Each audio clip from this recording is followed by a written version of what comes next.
Ведь ваш приезд, он связан и с главой Ингушетии.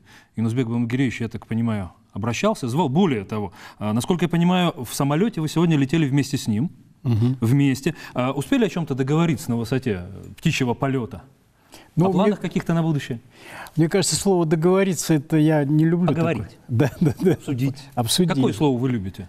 Не, ну обсудить это нормально, потому что договориться оно всегда имеет какие-то оттенки какие-то разные, да. Но, во всяком случае, да, многое обсудили, он, конечно, абсолютно в теме, я должен сказать, к своему очень большому удовлетворению.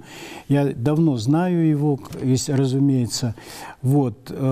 Конечно, он очень много внимания уделяет, он реально человек, который стоит на позициях того, чтобы непрерывно улучшать даже там, где хорошо.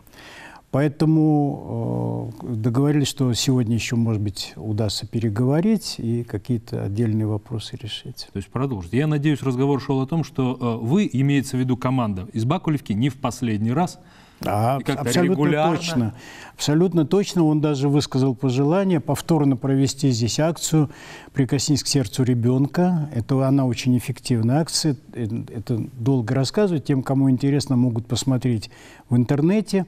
Вот. Она уже была 5 лет назад здесь и дала определенный толчок к тому, что вот существенно изменились возможности для лечения местных жителей. И следующая акция, она еще больше... Ведь с пациентами надо работать, да? Не просто в смысле там работать, а в смысле того, чтобы люди понимали наши сегодняшние возможности. Они безграничны. Они безграничны. И мы абсолютно стопроцентное бюджетное учреждение. И часто вы денег не берете?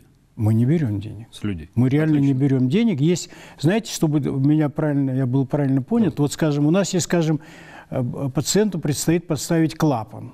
Сердце. Кто-то его, значит, надоумил, что вот ему надо обязательно вот этот клапан поставить. А, скажем, в той расценке, которая существует, мы ставим, скажем, условно говоря, Кирово-Чепецкий клапан. Хорошо. Возражений никаких нет, он приобретает, это уже его личное дело, он делает договор там где-то и так далее, вот только в такой части.